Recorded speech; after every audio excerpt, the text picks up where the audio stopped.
with it, and it was then agreed that the affair should be finally settled in the afternoon. "I shall now be entirely out of conceit with Phaetons again," said Mrs. Selwyn, "though Lord Orville had almost reconciled me to them." "My Lord Orville!" cried the witty Mr. Coverley. "Why, my Lord Orville is as careful, egad, as careful as an old woman. Why, I'd drive a one-horse cart against my Lord's Phaeton for 100 guineas." This sally occasioned much laughter; for Mr. Coverley, I find, is regarded as a man of infinite humour. "Perhaps, Sir," said Mrs. Selwyn, "you have not discovered the reason my Lord Orville is so careful?" "Why, no, Ma'am, I must own I never heard any particular reason for it." "Why then, Sir, I'll tell it you, and I believe you'll confess it to be very particular. His Lordship's friends are not yet tired of him." Lord Orville laughed and bowed. Mr. Coverley, a little confused, turned to Lord Merton and said, "No foul play, my Lord. I remember your Lordship recommended me to the notice of this lady the other morning, and egad, I believe you have been doing me the same office to-day."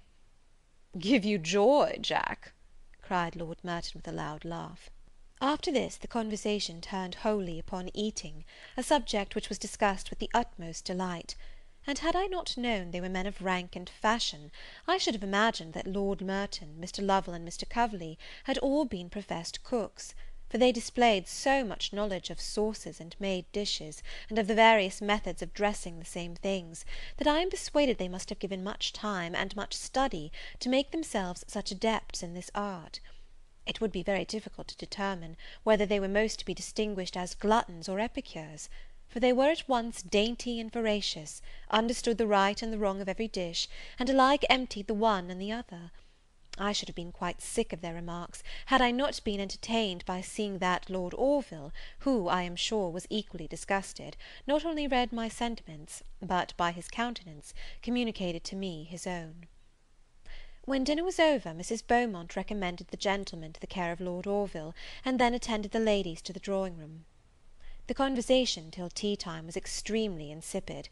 Mrs. Selwyn reserved herself for the gentlemen, Mrs. Beaumont was grave, and Lady Louisa languid. But at tea everybody revived; we were joined by the gentlemen, and gaiety took the place of dulness. Since I, as Mr. Lovel says, am nobody, I seated myself quietly at a window, and not very near to anybody. Lord Merton, Mr. Coverley, and Mr. Lovel severally passed by me without notice, and surrounded the chair of Lady Louisa Larpent. I must own I was rather piqued at the behaviour of Mr. Lovel, as he had formerly known me. It is true, I most sincerely despise his foppery, yet I should be grieved to meet with contempt from anybody. But I was by no means sorry to find that Lord Merton was determined not to know me before Lady Louisa, as his neglect relieved me from much embarrassment. As to Mr. Coverley, his attention or disregard were equally indifferent to me. Yet, altogether, I feel extremely uncomfortable in finding myself considered in a light very inferior to the rest of the company. But when Lord Orville appeared, the scene changed. He came up stairs last, and, seeing me sit alone, not only spoke to me directly, but drew a chair next mine, and honoured me with his entire attention. He inquired very particularly after my health, and hoped I had already found benefit from the Bristol air.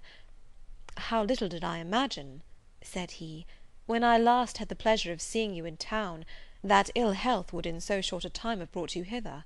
I am ashamed of myself for the satisfaction I feel at seeing you, yet how can I help it?"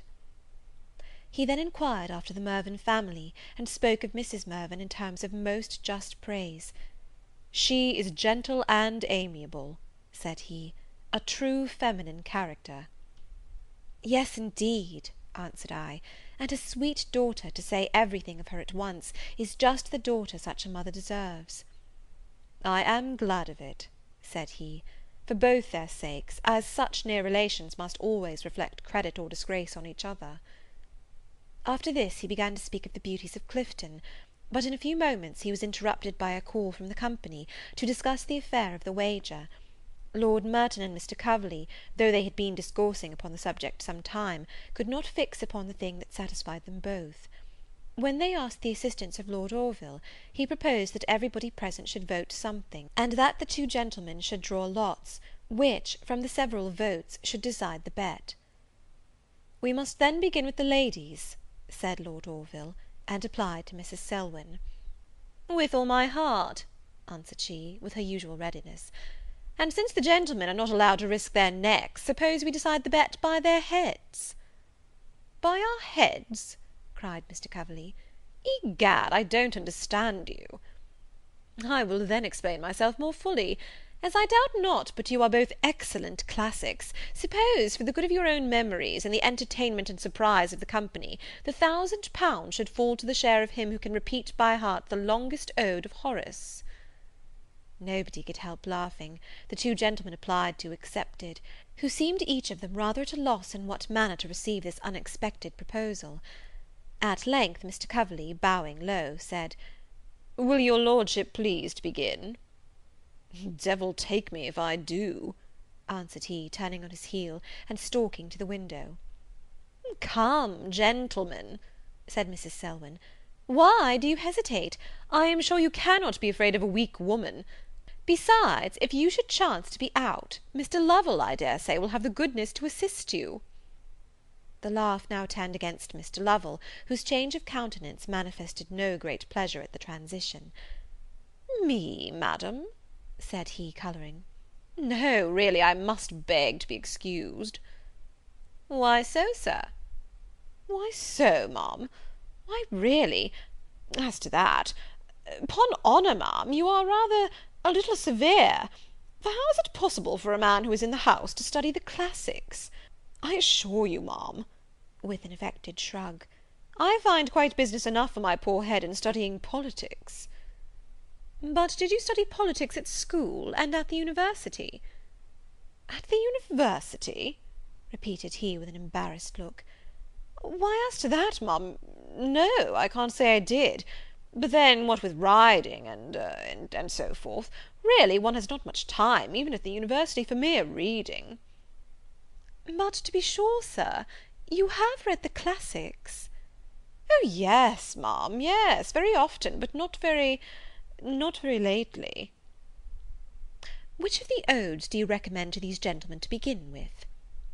"Which of the odes? Really, Ma'am, as to that, I have no very particular choice, for to own the truth, that Horace was never a very great favourite with me." "In truth, I believe you," said Mrs. Selwyn, very dryly. Lord Merton, again advancing into the circle, with a nod and a laugh, said, "Give you joy, Lovel?" Lord Orville next applied to Mrs. Beaumont for her vote. "It would very agreeably remind me of past times," said she, "when bowing was in fashion, if the bet was to depend upon the best made bow." "Egad, my Lord," cried Mr. Coverley, "there I should beat you hollow, for your Lordship never bows at all." "And pray, Sir, do you?" said Mrs. Selwyn. "Do I, Ma'am?" cried he. "Why, only see." "I protest," cried she, "I should have taken that for a shrug, if you had not told me 'twas a bow." "My Lord," cried Mr. Coverley, "let's practise." And then, most ridiculously, they pranced about the room, making bows. "We must now," said Lord Orville, turning to me, "call upon Miss Anville." "Oh no, my Lord," cried I, "indeed I have nothing to propose." He would not, however, be refused, but urged me so much to say something, that at last, not to make him wait any longer, I ventured to propose an extempore couplet upon some given subject. Mr. Coverley instantly made me a bow, or, according to Mrs. Selwyn, a shrug, crying, "Thank you, Ma'am, egad, that's my forte. Why, my Lord, the fates seem against you." Lady Louisa was then applied to, and everybody seemed eager to hear her opinion. "I don't know what to say, I declare," cried she, affectedly. "Can't you pass me?" "By no means," said Lord Merton. "Is it possible your Ladyship can make so cruel a request?" said Mr. Lovel. "Egad," cried Mr. Coverley, "if your Ladyship does not help us in this dilemma, we shall be forced to return to our phaetons." "Oh," cried Lady Louisa, screaming, "you frightful creature, you! How can you be so abominable?" I believe this trifling lasted near half an hour, when at length, everybody being tired, it was given up, and she said she would consider against another time. Lord Orville now called